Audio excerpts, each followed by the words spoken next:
fines de los años 80, un pastor con su familia emigró de Cuba hacia los Estados Unidos.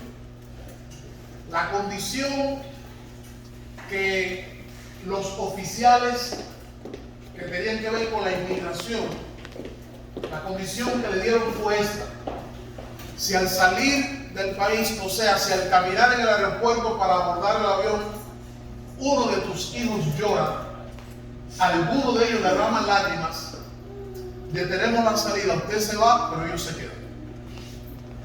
Así que imagínense unos niños pequeños saliendo con sus padres, si llorarían o no, despidiendo a sus abuelos, sus familiares y sus amigos. El pastor logró venir acá. Y cuando un día le preguntaron, ¿cómo lograste que tus hijos no lloraran?, él contó que comenzó a prepararlos y a hablarles de qué les esperaba en Estados Unidos, qué tendrían, y llenó sus mentes de todo lo que habría aquí, para que ellos olvidaran todo lo que dejaban detrás. Y así fue como él lo logró. Comúnmente, cuando nosotros emigramos de nuestros países hacia aquí, estamos pensando en lo que tendremos, en lo que haremos y recibiremos. Y esa es precisamente una de las cosas que da fuerzas a la gente que dejan sus naciones, que caminan, que cruzan desiertos, o los que pasan horas y días en el mar para llegar a otro país donde buscan algo mejor. Pero en el caso de Jesús, cuando Jesús iba a dejar el ministerio terrenal, dejar la tierra para subir al cielo, ascender al cielo, Jesús hizo todo lo contrario a lo que hizo este pastor y a lo que hacemos nosotros. Jesús no se fue pensando en lo que recibiría, sino pensando en lo que dejaba. En Juan 14 nos encontramos a Jesús hablando a los discípulos de lo que vendrá. Voy a preparar lugar para ustedes. Pero en el último momento, cuando Jesús está a punto de ascender, Jesús no está pensando en a dónde voy, lo que tendré. Jesús, su último pensamiento se lo está dedicando a los que quedan detrás, a aquellos a quienes Él está dejando. Y hemos querido titular el mensaje de la palabra del Señor, la gran comisión, pensando en los que están detrás. La gran comisión, pensando en los que están detrás. En el pasaje que estamos leyendo, nos encontramos a un Jesús dando las últimas palabras a los discípulos. Pero recordemos que cuando Jesús se reúne con los discípulos días antes, en esa oración de Juan 17 que consideramos la oración modelo, Jesús está hablando de que Él tiene otras ovejas, refiriéndose a que los salvos no son solamente los discípulos, no son solamente ese grupo de judíos formado por los 12 apóstoles y otros más. Los salvos y los discípulos, los del reino, no son solamente esos 120 que estarían en Pentecostés o esos 500 a los que se le apareció. Jesús está dejando claro a sus discípulos que Él tiene muchos otros que no son parte de ese redil, que no están físicamente allí, pero estarán. Gloria al Señor.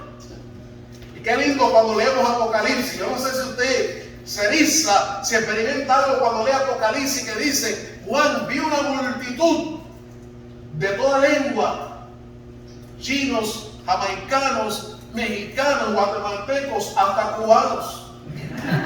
Una multitud de toda lengua, de todo linaje, de toda nación. Y dice, ya era tan grande que no se podía contar. Gloria al Señor. Jesús está hablando de que hay otros que no están ahí. ¿Y cómo esos otros llegarán a estar ahí?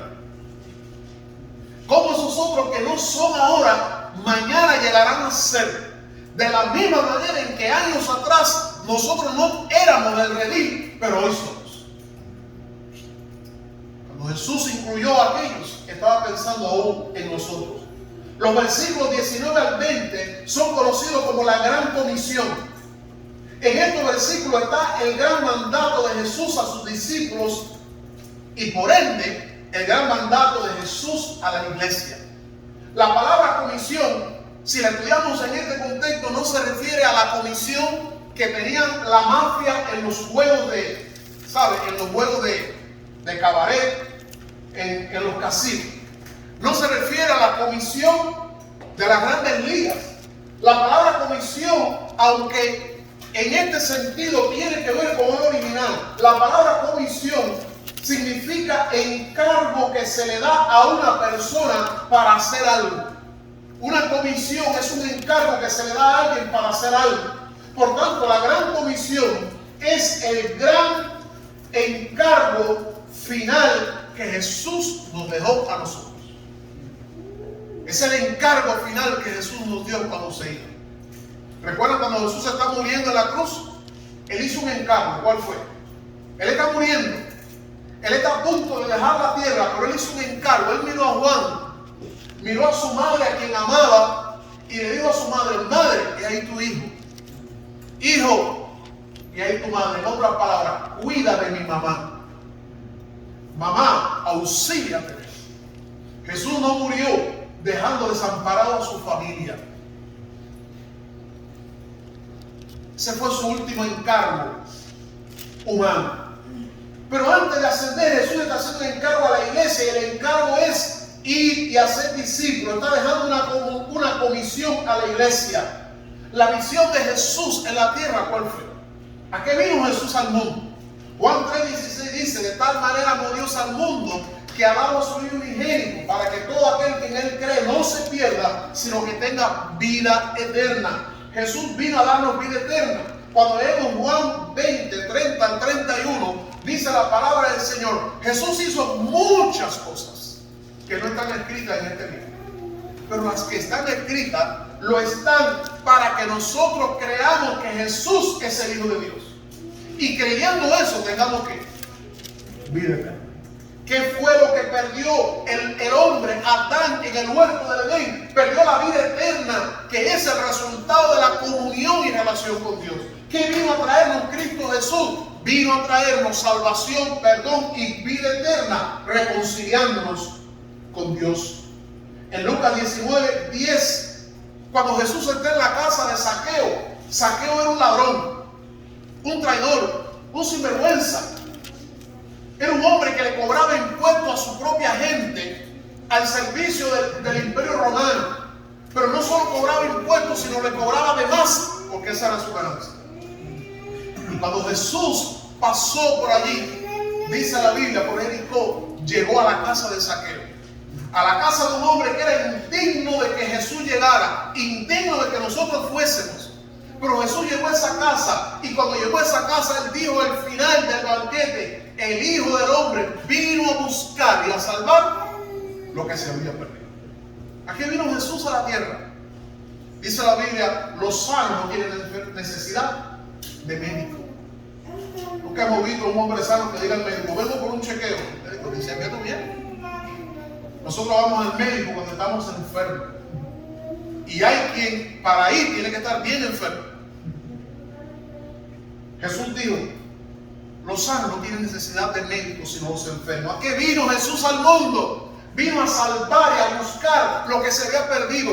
Vino a buscar los enfermos. Vino a sanar a los quebrantados de corazón, a los que están enlutados. Dice la palabra en Lucas capítulo 4: Jesús vino a dar buenas nuevas a los cautivos, a dar libertad a los presos y oprimidos del corazón. Entonces estamos entendiendo a qué vino Jesús al mundo. La cruz no era más que el medio de salvarnos. La cruz no era el final. Por tanto, en la cruz no termina la historia. La cruz era el medio de salvarnos, porque en la cruz Jesús pagó por mis pecados para nuestra salvación. Entonces, la gran comisión, amados hermanos, es el encargo que Jesús hace a los discípulos de que anuncien lo que Él hizo. Todo eso que Jesús hizo, que los discípulos vieron, escucharon, de lo cual ellos fueron testigos. En la gran comisión Jesús dice a los discípulos: vayan y díganle a otros que no han visto, que no han oído, que no han sido testigos de esto. Vayan y díganle a otros lo que ustedes han visto y oído. Por eso es que Pedro, cuando es amenazado por el concilio, por el Sanedrín, de que no hablen más de Cristo, Pedro dice, no podemos dejar de decir, no podemos dejar de contar lo que hemos visto y oído. Esa es la gran comisión. Jesús les encarga que anuncien la obra que Él ha hecho y que se dediquen a ser discípulos para su reino. La gran comisión es para nosotros, hermano. No era para aquellos 12 u 11, no era para los 500. La gran comisión era para nosotros, es para la iglesia, es para cada seguidor de Cristo. Quiero compartirte dos ideas sobre esta gran comisión que Jesús dejó pensando en los que están detrás. Pensando en los que están detrás. Primera cosa, la esencia de la gran comisión. ¿Cuál es la esencia de la gran comisión? Versículo 19 dice, por tanto, id y haced discípulos. La esencia de la gran comisión no es ir. La esencia de la gran comisión tampoco es bautizar. La esencia de la gran comisión es hacer discípulos.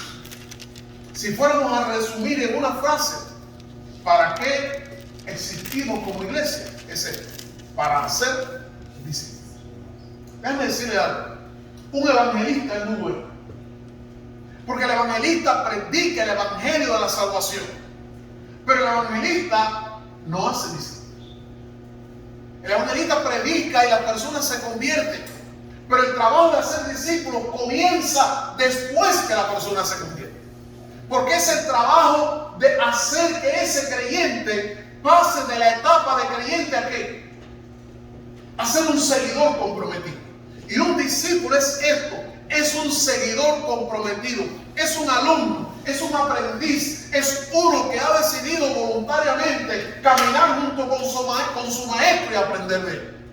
Un discípulo es uno que no se conforma con haber creído en Jesucristo, sino que se dedica a una vida de compromiso con Jesús. Por eso es que el Señor en su palabra nos dice que aún los demonios creen y tiemblan. Porque el tema no es creer. Creer es la puerta para convertirnos en discípulos. Por la meta que Dios tiene contigo y conmigo es que no seamos simples creyentes, sino nos convirtamos en discípulos. En otras palabras, en alumnos o seguidores comprometidos con Jesús. Hacer discípulo es la esencia de la misión nuestra como cristianos.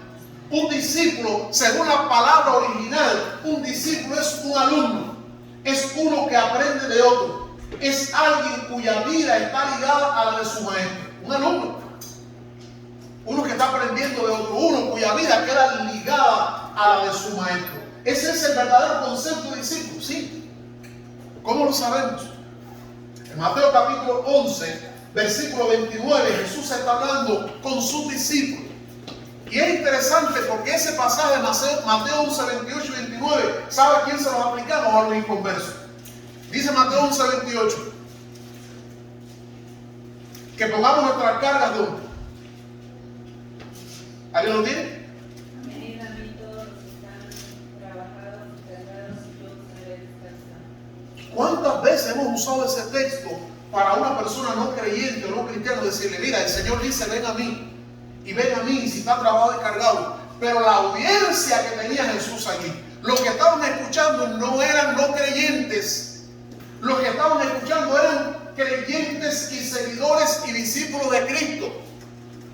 Porque a quien Jesús le está diciendo, venid a mí los trabajados y cargados, es a usted y a mí. Porque nosotros los cristianos muchas veces estamos cargados y cansados. Y necesitamos de ese descanso de Jesús. Ahora, ¿qué dice el versículo 29? Llevad mi yugo sobre vosotros y aprended de mí, que sois manso y humilde de corazón, y hallaréis descanso para los que están. ¿Saben lo que es un yugo, hermano? Bueno, no, la camisa mía no se presta para eso. Pero un yugo en la vestimenta es un aditamento que se usa para unir las dos partes de la manga y lo mantiene unido, lo mantiene ligado. Los que han criado, los que se educaron en el campo, que vieron las yuntas de bueyes, si a yunta de bueyes no se le coloca un aditamento, un trozo de madera que los une, cada buey sigue su propio camino. La manera de mantenernos unidos en el camino es colocando una pieza encima que se le llama yugo. De manera que la función del yugo es mantener unidos a dos, en este caso personas. Por eso la Biblia dice: no os unáis en yugo desigual con los incrédulos. ¿Por qué? Porque es algo que te va a mantener unido al incrédulo hasta que la muerte te separe. Y en este pasaje Jesús está diciendo: llevad mi yugo. Y no pensemos que cuando Jesús nos está diciendo llevar mi yugo, nos está hablando de algo malo que va a pasarnos. Porque ese yugo que está en un lado sobre nosotros, en el otro lado sobre quién está. Sobre Jesús. De manera que no estamos solos en el camino. Estamos caminando con Jesús. El yugo nos hace estar unidos a la otra persona. Y el discípulo es alguien que se ha ligado a su maestro, que se ha unido a su maestro, que ha decidido caminar con su maestro, que ha decidido ser como su maestro. La meta del discípulo, la meta del Señor para nosotros como creyentes, como cristianos, no es que seamos simples creyentes. La meta del Señor para nosotros es que seamos más que creyentes, más que simpatizantes, lleguemos a ser discípulos de Cristo. Y es interesante que el término cristianos no se usó sino hasta avanzado el cristianismo en el siglo I, cuando dice la Biblia que a esos seguidores de Jesús se les comenzó a llamar cristianos. Pero primeramente se le llamaba discípulos, discípulos de Juan, discípulos de Cristo, porque eran personas que estaban unidos a Cristo, que caminaban con Cristo y que aprendían de Cristo. La meta para nosotros es que como creyentes en esta vida, llegue nuestra vida a estar tan ligada y tan comprometida con Cristo, que pasemos de creyentes a ser discípulos. Es lo que enseña Mateo 11:29. Y es lo que nos dice el apóstol Pablo en Gálatas 2:20 cuando dice: con Cristo estoy juntamente crucificado. Pablo llevó a la mente a la esencia de lo que es la fe cristiana. Y luego Pablo dice: hermano, no vivo, ya yo no, vive Cristo en mí. Lo que vivo ahora en la carne, lo vivo en la fe del Hijo de Dios. Es lo que el Señor quiere para nosotros. Por tanto, cuando Jesús está diciendo ir y hacer discípulos, nos está diciendo: no nos contentemos con decirle a una persona: Cristo te ama. Si lo hacemos, gloria a Dios, es necesario. No nos contentemos con decirle a alguien: ven con nosotros. La Biblia nos está diciendo que tenemos que hacernos el propósito de convertirnos en discipuladores. Que la meta es no solo que otros crean, sino que lleguen a comprometerse con Jesús. Nuestros hijos, no nos confiemos en que ellos creen. No nos confiemos en que invocan el nombre de Dios. Oremos para que nuestros hijos pasen de ser creyentes a ser discípulos. Esta semana en el trabajo una compañera me enseñó algo, una aplicación que ella tiene en el teléfono, que cuando ella comenzó su primera meditación, bajó esa aplicación, y esa aplicación le da un seguimiento y le va diciendo en cada etapa de la vida, de acuerdo a la edad o los meses que tiene el niño, cuáles son las características. Y ella me dijo: mira eso, mira eso. En case me dice: mira lo que dice aquí. Es una aplicación no cristiana y dice: cuando el niño tiene 3 años, es el mejor momento para comenzar a hablarle de Dios. Es el mejor momento para enseñarle a orar. ¿Y qué nos dicen algunos por ahí? Nos dicen: no, ¿cómo hablarle de Dios a un niño que no sabe quién es Dios? Y esa misma aplicación dice: cuando un niño tiene 3 años, no sabe lo que es un abuelo, no sabe lo que es un tío. Sin embargo, al niño de 3 años le decimos: mira abuelo, abuelo, y cargamos al niño y le decimos: abuelo. Sí, ahorita te vamos a hacer eso. Abuelo, mira abuelo, y el abuelo viene y comienza a hacerle burlas al niño. Y el niño no sabe ni quién es abuelo, ni qué significa abuelo. Abuelo te trae un regalito, que es un regalo y que es abuelo. El niño no sabe. Pero aunque no sabe qué es, comenzamos a enseñarle cosas que deben aprender por el resto de su vida y que lo van a definir. ¿Cuándo comenzar a discipular a nuestros hijos? ¿Cuando lleguen a los 15? No. Según esta aplicación, desde que tenga 3 años. Y según la Biblia, desde que nace. Y eso es lo que dice la Escritura ahí en Deuteronomio, en la Shema, en Deuteronomio 4:6, cuando dice la palabra del Señor: y Jehová nuestro Dios uno es. Y eso se lo enseñarás a tus hijos en el camino, al levantarse, al acostarse, y lo escribirás en la pared, en la puerta, en todo lugar de la casa. En lugar de escribir otras cosas, dice: escribe, Jehová nuestro Dios uno es. Amén. Y esa fue la base del judaísmo, el monoteísmo, que Jehová es uno solo. Y hoy, miles de años después, un judío puede ser cualquier cosa, pero ellos siguen creyendo que hay un solo Dios, porque desde pequeño lo aprendieron. ¿Cuándo comenzar a discipular a los nuestros? Desde que nacen. ¿Cuándo comenzar a enseñarle la palabra? Cuando el niño está en los brazos, comience a cantarle los cantos cristianos. No le ponga Shakira. De lo contrario, usted va a ser responsable de que cuando tenga 15 años comience a... en la casa. ¿Cuándo hacerlo? Las madres saben, porque eso lo hemos visto. Los papás disfrutamos cuando vemos a las madres sentadas, pasando la mano por su barriga y hablando con su nené que aún no ha nacido. Eso ya tiene que ver con el discipulado, porque ese nené ya está reconociendo la voz de su madre. La palabra del Señor nos dice, amados hermanos, ir y hacer discípulos. No nos conformemos con creyentes. Tenemos que anhelar que sean discípulos. Dice la palabra: no todo el que me dice Señor, Señor entrará en el reino de los cielos. Porque todo el que dice Señor es porque cree. La Biblia dice: sino aquel que hace la voluntad de mi Padre, ese es un discípulo. Así que, contrario a lo que pensamos, el Señor está preparando un lugar para discípulos, no para simples creyentes. Y el encargo que nos ha hecho a nosotros es discípulo. Ahora, ¿quién es un discípulo? ¿Qué es un discípulo? Un discípulo es uno, según lo que dije hace un rato. Es un alumno, es un aprendiz. Es uno que ha decidido ligar su vida a la de su maestro y que ha decidido ser como su maestro.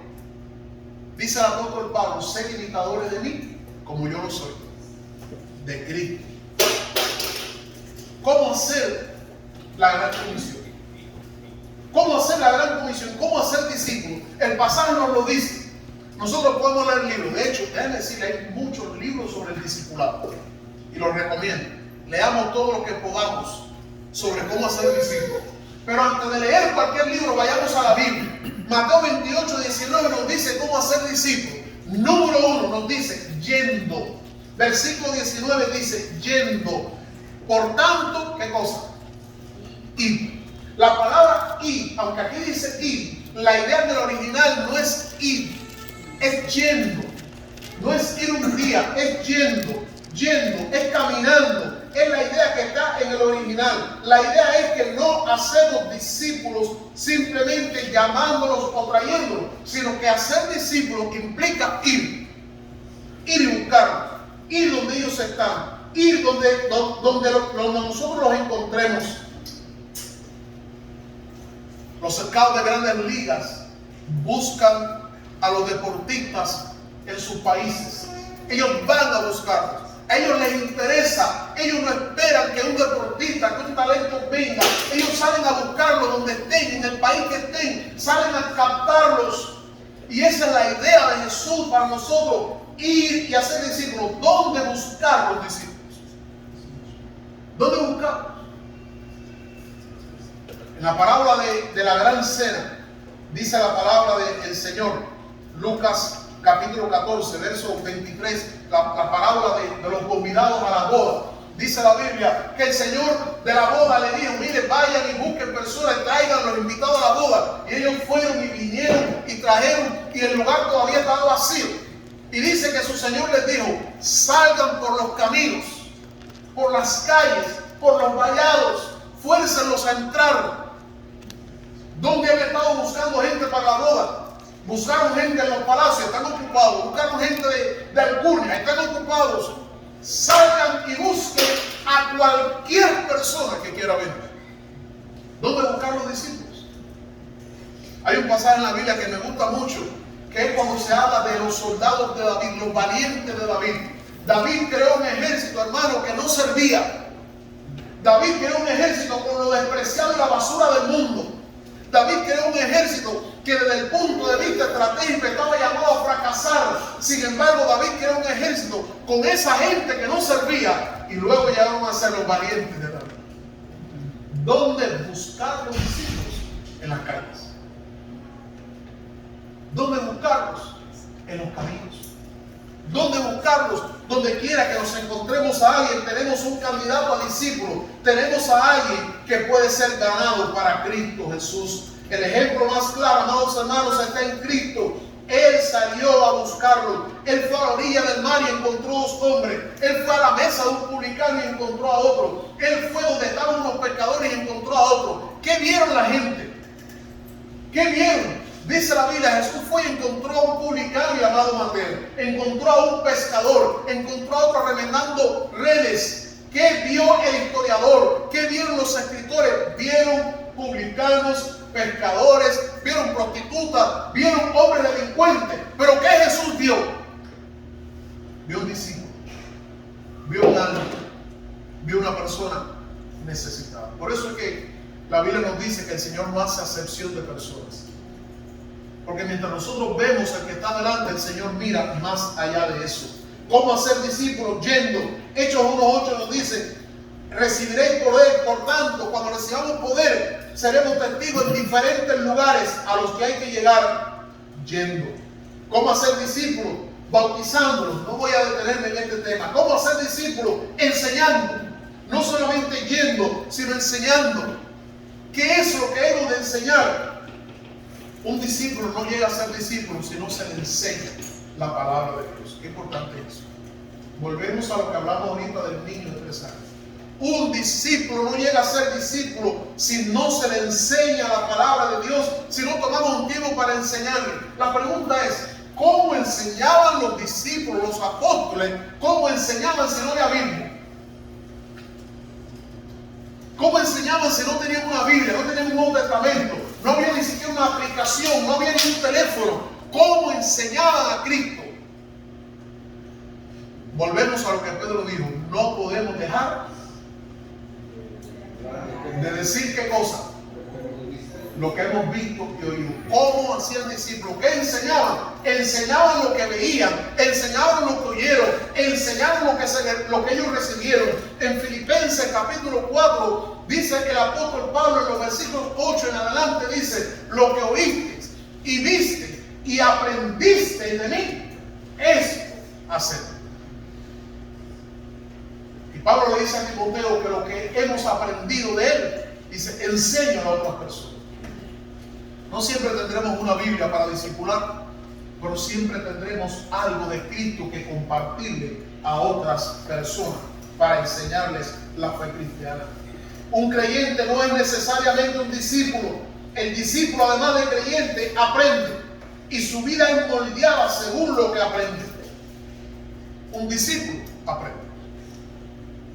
El día que nosotros creamos que no tenemos nada más que aprender en la fe cristiana, ese día dejamos de ser discípulos. Necesitamos todos los días aprender algo de todo aquel que puede enseñarnos. Un discípulo siempre está aprendiendo, porque aprender es la base para cambiar.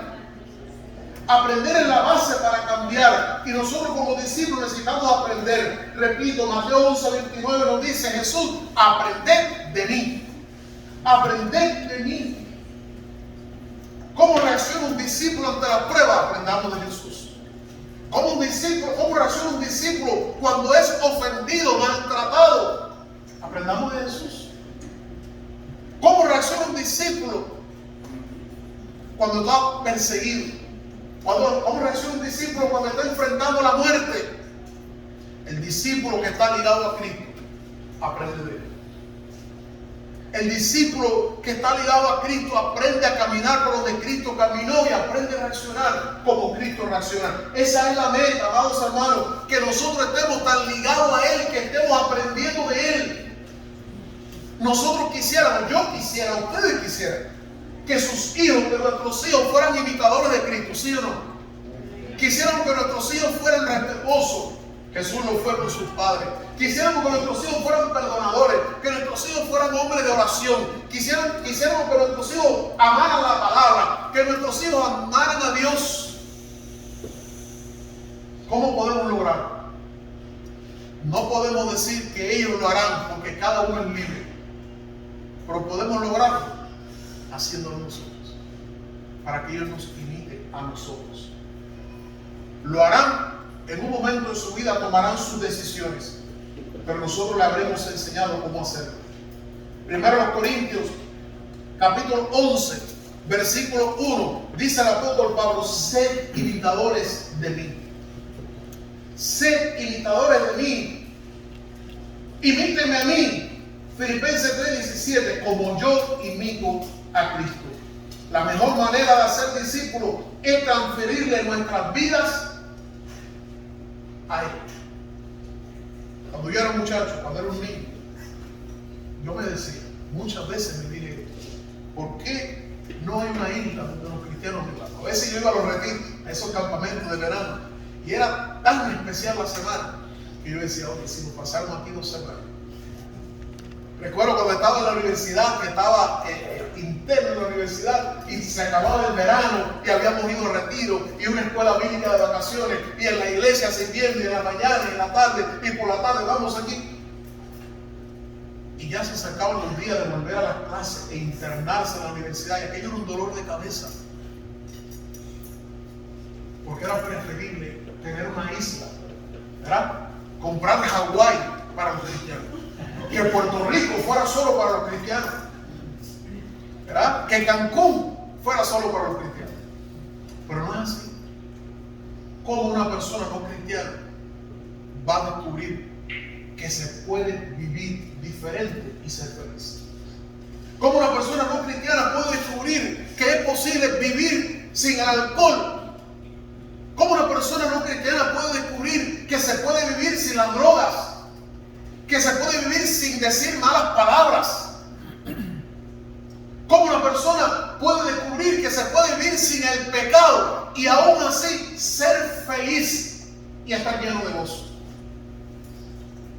Quiero que sepan, hermano, que en Cuba, entre el año 1990 y el año 2010, vinieron más personas a Cristo que desde el año 1900 hasta el 1990. O sea, en 20 años vinieron más personas a Cristo que en 90. ¿Qué pasó? Voy a contarles. Ojalá esto nunca llegue aquí, pero les voy a contar por si quieren. En el año 90, lo que se conoce como el campo socialista cayó. El muro de Berlín cayó. Hermano, Adán entiende de eso. Rusia colapsó. Y Cuba era subsidiada por Rusia. Lo que llegaba a Cuba en alimentos, en combustible, etcétera, en transporte, venía de Rusia y del campo socialista. Pero al caerse el campo socialista, Cuba se quedó sin combustible, sin alimentos, sin subsidio. Y comenzó lo que en Cuba se llamó el periodo especial. Se le llamó periodo especial porque era una época especial. No había luz, no había corriente, no había recursos, no había transporte, no había alimento. Había más horas de oscuridad que horas con electricidad. La gente no salía, no había zapatos, no había ropa, no había alimento, no había jabón para bañarse. Hermano, literalmente, no había desodorante para echarse. Había que caminar así. Se agarraba uno de la boca así, ¿verdad? Y no podía subir mucho el brazo. Nosotros nos reímos, yo me río, porque los cubanos nos reímos de la desgracia. Pero fue una época muy triste que no ha terminado. Déjame decirle algo más. ¿Sabe qué pasó en esa época? En esa época comenzó el éxodo. 1994, la crisis de los balseros. Miles y miles de cubanos tomaron un ring, le llamamos una cámara de carro. Le colocaron una tabla encima, se sentaron y con una tablita comenzaron a remar desde Cuba, desde La Habana hasta la Florida, 90 millas. Porque la gente estaba desesperada, decepcionada, angustiada. Pero en medio de esa época de crisis económica, social, política terrible, había una iglesia que comenzó a adorar al Señor. Y esa iglesia se reunía y no había corriente, porque la iglesia se reunía y no había música, porque la iglesia adoraba y la iglesia adoraba. Y el mundo y la sociedad comenzó a ver algo. ¿Qué tienen los cristianos? Que teniendo los mismos problemas que tenemos nosotros pueden adorar y cantar al Señor. El mundo necesita ver discípulos modelando la vida de Cristo. Discípulos que no tienen dinero, pero adoran al Señor. Discípulos que no tienen salud, pero adoran al Señor. Y no lo hacen por seguir un eslogan, lo hacen porque todo lo puedo en Cristo que me fortalece. Lo hacen, amados hermanos, porque Cristo, el Cristo que vive en nosotros, es más poderoso que los problemas y circunstancias que están fuera de nosotros. Dice la palabra del Señor en Romanos capítulo 8, versículo número 11, en una porción que es tremenda y usted puede subrayarla en su Biblia. Dice así: si el espíritu de aquel que levantó de los muertos a Jesús, qué tremendo, si el espíritu de aquel que levantó de los muertos a Jesús mora en vosotros, el que levantó de los muertos a Cristo Jesús vivificará también vuestros cuerpos mortales por su espíritu que mora en vosotros. Esa es la experiencia y la vida de un discípulo. El desafío de vivir nuestras vidas como discípulos es un desafío grande en este tiempo que estamos viviendo. ¿Por qué? Porque no podemos llevar a otros a ser discípulos si nosotros no nos convertimos en discípulos. El versículo 18, Jesús, antes de dar la gran comisión, le dice algo a sus discípulos. Él les dice: toda potestad me he dado, todo poder me he dado, toda autoridad me he dado. La autoridad de Jesús, Él la recibió después de la crucifixión y después de resucitar. Antes de ese momento, Jesús vivía en un estado de humillación, vivía autolimitado. Nadie lo limitaba, Él se autolimitó. Por eso Jesús se durmió, por eso se cansaba, por eso Jesús pidió ayuda, pidió alimento, pidió agua, porque Él estaba en un estado en que Él mismo se autolimitaba. Pero en Juan 17, capítulo 17, verso 1 al 5, Jesús dice: Padre, la hora ha llegado. Glorifícame con la gloria que tuve contigo antes de que el mundo fuese. Después que Jesús resucitó, después que murió en la cruz y resucitó, Jesús recibió del Padre el mismo poder y la misma gloria que Él tuvo antes de hacerse. Y ahora Jesús, con toda esa autoridad y con toda esa gloria, nos dice a nosotros, su iglesia: todo poder me ha sido dado. Usted recuerda que Satanás le dijo a Jesús: todos los reinos del mundo te los daré si me adores. Y Jesús renunció a los reinos del mundo que Satanás le dio, porque cualquier trato con el diablo termina en fracaso. Cualquier trato con Satanás, tarde o temprano, termina en la ruina de la vida. Y Jesús no lo hizo, no lo aceptó. Pero cuando Él murió en la cruz, lo que Satanás le ofreció y que no podía, Dios se lo puso en sus manos. Por eso Él dice: toda autoridad, toda potestad me ha sido dada. Y por tanto, en esa autoridad, vayan y hagan discípulos. Y yo quiero decirte algo. ¿Saben qué significa la palabra así? Amén. Por poco lo digo. ¿Qué significa la palabra amén? ¿Cómo termina el libro de Mateo? Mateo 28, 20 dice: enseñándole que guarden todas las cosas que yo os he mandado. Y he aquí estoy con vosotros todos los días hasta el fin del mundo. Punto. ¿Qué dice? Amén. ¿Qué significa amén? Así sea. Jesús se está terminando, o Mateo termina el evangelio después que Jesús le dice: vayan y hagan discípulos. Él termina con un sello, y el sello es: así sea. O sea, eso que Jesús nos mandó a hacer está garantizado que tendremos victoria. Repito, la tarea de hacer discípulos es dura, es difícil, es compleja, pero la victoria para la iglesia que dice voy a ser discípulo está garantizada en ese amén. En esa frase donde Jesús dice estoy todos los días con ustedes hasta el fin del mundo. Hagamos discípulos. Compartamos el evangelio. Enseñemos a otros. Seamos primeramente discípulos y llevemos a otros a ser discípulos. ¿Dónde buscamos? ¿Cuál es la cantera para buscar los discípulos? En las calles, en los parques, en nuestro centro de trabajo, en cualquier lugar hay alguien a quien podemos compartirle a Cristo y discipular. La casa de nuestro Padre es para aquellos que estamos ligados o que están ligados con Cristo. Cuando Jesús dice llevad mi yugo sobre vosotros, Jesús nos está diciendo en otra palabra que nos liguemos a Él de tal manera que nada nos separe.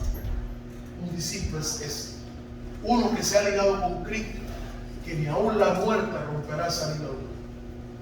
Y Él nos está diciendo, salgamos. A nosotros que somos discípulos, salgamos, vayamos y hagamos discípulos también. El tiempo se termina. En algún momento del futuro el Señor vendrá por su iglesia.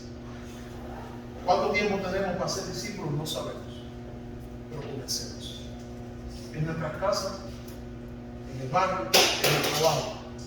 Busquemos a uno, aunque parezca indigno, y comencemos en el nombre del Señor a orar por esa persona y a trabajar con esa persona para que se convierta en un creyente salvo y después se convierta en un discípulo de Cristo Jesús.